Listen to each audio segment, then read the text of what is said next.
President, honourable members, commissioners. On Thursday, 23rd October, leaders will meet in Brussels for the Autumn European Council.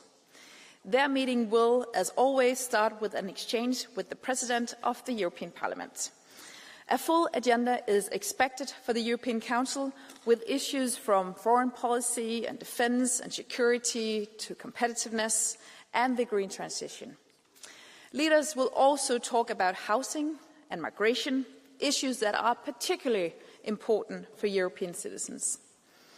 The European Council will discuss the situation in Ukraine as Russia continues its relentless attacks against Ukraine's civilians and civil infrastructure. Leaders will focus on stepping up support to Ukraine, including financial support for the coming years. They will also discuss efforts to further increase pressure on Russia and reaffirm the EU's support for Ukraine's accession path. President Zelensky is expected to intervene at the beginning of the discussions about Ukraine. Leaders will assess the latest developments in the Middle East. Peace seems to be within reach in Gaza after 2 years of war and human suffering. Leaders will discuss the latest developments, including the US 20-point peace plan, the catastrophic humanitarian situation and famine in Gaza, and the worsening situation in the West Bank. On European security and defence, leaders will build on the fruitful discussions at the informal meeting in Copenhagen earlier this month.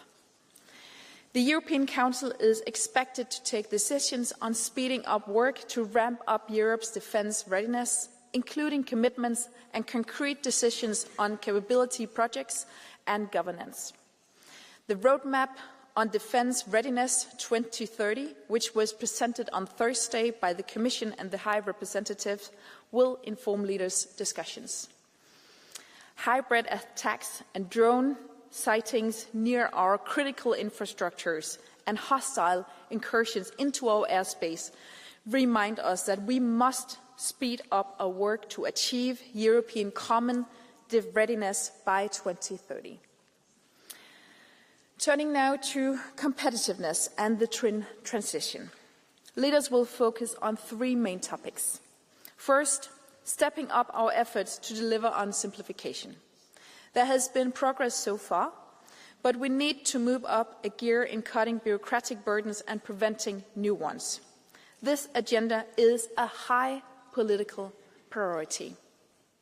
The Council has mandates ready for the core reminder of Omnibus 1 on sustainability reporting and due diligence, and for Omnibus 4. And the Council stands ready to start the negotiations as soon as the European Parliament adopts its position. We should conclude work quickly. The expectation is that the European Parliament shares the sense of urgency for the simplification agenda. Second, leaders will have a strategic debate on how to reach our climate objectives and at the same time strengthen Europe's competitiveness. The focus will be on supporting our industries and citizens on the path to carbon neutrality in 2050. As you know, enabling a successful green transition is one of the Danish presidency's core priorities.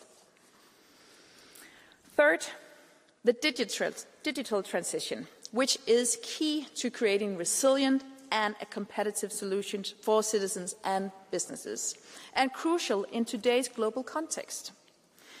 To ensure Europe's digital competitiveness and sovereignty, we need regulatory and technological autonomy, reflecting our interests and values, while using the full potential of new technologies. The topic of housing will be on the European Council agenda for the first time. Affordable housing has become a growing social and economic concern across the Union, also for middle-income citizens and younger generations. Leaders will assess what can be done at European level to support efforts at national, regional and local levels to improve access to affordable and decent housing. Their discussion will also provide guidance for the Commission's upcoming European Affordable Housing Plan. Migration is another important topic for both European citizens and leaders.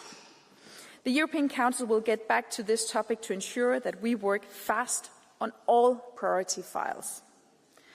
Finally, the European Council will reflect on the recent elections in Moldova, which were held against the backdrop of Russia's many hybrid attacks to weaken the country's democratic institutions. The European Council will also reaffirm the EU's support for Moldova's accession path, as well as for the country's resilience and stability. All in all, we expect a substantial European Council meeting where leaders will address many crucial and interlinked challenges facing Europe today.